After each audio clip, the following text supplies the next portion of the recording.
Final post के सभी दर्शकों को ज्ञानेश्वर गौतम का नमस्कार।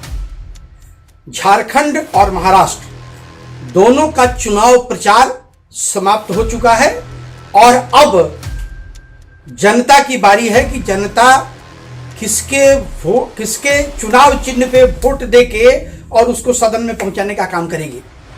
पहले चर्चा करते हैं हम महाराष्ट्र की। महाराष्ट्र का जो ताजा अपडेट हमारे सामने आया है उसमें महायुति और महाविकास अघाड़ी के बीच में कड़ी टक्कर है। महाविकास अघाड़ी महायुति के बनिस्पत थोड़ा सा पिछड़ता हुआ दिख रहा है। हालांकि आपको बता दें कि पूरी की पूरी लड़ाई केंद्रित है उद्धव ठाकरे और एकनाथ शिंदे, जो कि दोनों दावेदार हैं शिवसेना के। इसके लिए उद्धव ठाकरे के लिए चुनाव इसलिए बहुत ज्यादा महत्वपूर्ण है कि इस बार अगर उद्धव ठाकरे की बाजी पलटती है तो आप ये तय मान के चलिए कि शिवसेना, जिसको कि बाला साहब ठाकरे ने जन्म दिया था, उस परिवार से शिवसेना का जो कंट्रोल है वो कंट्रोल समाप्त हो जाएगा। इसलिए उद्धव ठाकरे ने इस चुनाव में अपनी पूरी जान लगा दी है, पूरी ताकत झोंक दी है और अब खेल शुरू हो चुका है पैसों का। चूंकि उद्धव ठाकरे के लिए चुनाव करो या मरो का चुनाव है। अगर इस बार उद्धव ठाकरे ने अपनी स्थिति को मजबूत नहीं की तो उद्धव ठाकरे के लिए बहुत बड़ी मुसीबत हो जाएगी और शिवसेना में जो एक टूट हो गई जो एकनाथ शिंदे ने मेजर पोर्शन ऑफ शिवसेना के जो विधायक थे उनको अपने साथ ले लिया और साथ लेके निकल गए। तो ये जो लड़ाई है वो एकनाथ शिंदे और उद्धव ठाकरे के बीच में बहुत ही जबरदस्त लड़ाई है। और इस जबरदस्त लड़ाई से इस जबरदस्त लड़ाई में यूं कहें कि अगर उद्धव ठाकरे ने अपने आप को संभाला नहीं या जनता ने उनको समर्थन नहीं दिया तो उनके लिए बहुत बड़ी मुसीबत और बहुत कठिन समय पैदा हो जाएगा। चूंकि ये महाराष्ट्र की सियासत में पहली बार होगा जब ठाकरे परिवार का जो विरासत है वो विरासत किसी और के हाथ में शिफ्ट हो जाएगा। हालांकि मैं आपको एक बात बताऊं, भारतीय जनता पार्टी ने इसमें बहुत महत्वपूर्ण रोल अदा किया है। भारतीय जनता पार्टी के बारे में एक बात तय है कि जितने भी क्षेत्रीय दल हैं, क्षेत्रीय दलों का भारतीय जनता पार्टी विरोधी रहा है और शिवसेना को खंडित करने में बीजेपी की बहुत महत्वपूर्ण भूमिका रही है।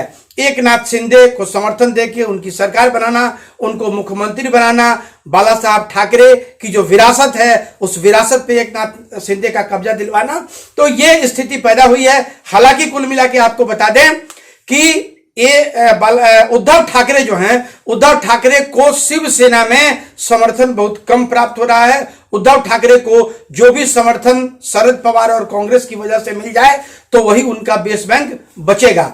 ऐसे देखिए अभी चुनाव होना है 20 तारीख को और 20 तारीख के चुनाव के बाद क्या स्थिति पैदा होगी, लेकिन पैसे का जो खेल है वो खेल बड़े पैमाने पे चल रहा है दोनों तरफ से, महायुति की तरफ से भी और महाविकास अघाड़ी की तरफ से भी। अब देखिए कि इस मैनेजमेंट में कौन जीतता है, लेकिन अभी महाविकास अघाड़ी की तुलना में महायुति मजबूत स्थिति में है और लगभग पूर्ण बहुमत के साथ सरकार बनाने की स्थिति में है। यह हो गई चर्चा महाराष्ट्र की। अब आइए चर्चा करते हैं झारखंड की। झारखंड में जो इंडिया गठबंधन है उसकी स्थिति थोड़ी मजबूत दिख रही है। हालांकि एक बात मैं बता दूं, भारतीय जनता पार्टी ने भी यहां पे अपनी पूरी ताकत झोंक रखी है और चंपई सोरेन के माध्यम से बीजेपी ने जो साधने का प्रयास किया उसमें बीजेपी सफल होती हुई नहीं दिख रही है। बीजेपी के जो पुराने छत्रप हैं झारखंड में, वो झारखंड में उन्हीं लोगों के भरोसे ये चुनाव हो रहा है। हालांकि एंटी इनकम्बेंसी का फायदा बीजेपी को मिलना चाहिए था, लेकिन चूंकि हेमंत सोरेन, चूंकि वो आदिवासी बहुल क्षेत्र है चूंकि वो आदिवासी बहुल क्षेत्र है और वहां पे शिबू सोरेन का जो परिवार है, जिन्होंने झारखंड की स्थापना को लेके अपनी पूरी जिंदगी उन्होंने लगा दी थी, पहले मुख्यमंत्री भी शिबू सोरेन बने थे, तो शिबू सोरेन का परिवार, हेमंत सोरेन उनकी विरासत को संभाल रहे हैं। हेमंत सोरेन की स्थिति अभी मजबूत दिखती है, या यूं कहें कि इंडिया गठबंधन की जो स्थिति है वो स्थिति वहां मजबूत दिखती है।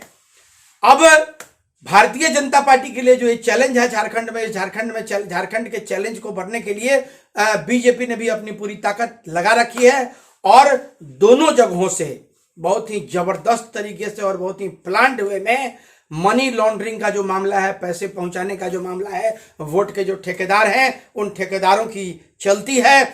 और इन चुनाव के 48 घंटे पहले से जो खेल चलता है वो खेल वहां प्रारंभ है। देखते हैं कि इलेक्शन कमीशन उसके ऊपर कैसे रोक लगाती है। लेकिन जो सिचुएशन और जो स्थिति दिख रही है उसमें महाराष्ट्र में महायुति मतलब एनडीए गठबंधन वहां मजबूत स्थिति में है और महाविकास अघाड़ी वहां दूसरे नंबर पे चल रही है। झारखंड की स्थिति को आप देखें तो झारखंड में इंडिया गठबंधन अभी आगे चल रही है। अब ये जो इलेक्शन मैनेजमेंट है उस इलेक्शन मैनेजमेंट में इंडिया गठबंधन जो है वो बीजेपी को कितना मात दे पाता है, चूंकि मेजर पोर्शन ऑफ वोट्स जो हैं वो इन्हीं 48 घंटों में डिसाइड होते हैं। तो ये था दोनों जगह का विश्लेषण। दोस्तों, आपका प्यार और आपका मोहब्बत जिस तरीके से हमको मिलता था उस तरीके से मिलता रहे। देखते रहिए फाइनल पोस्ट। धन्यवाद।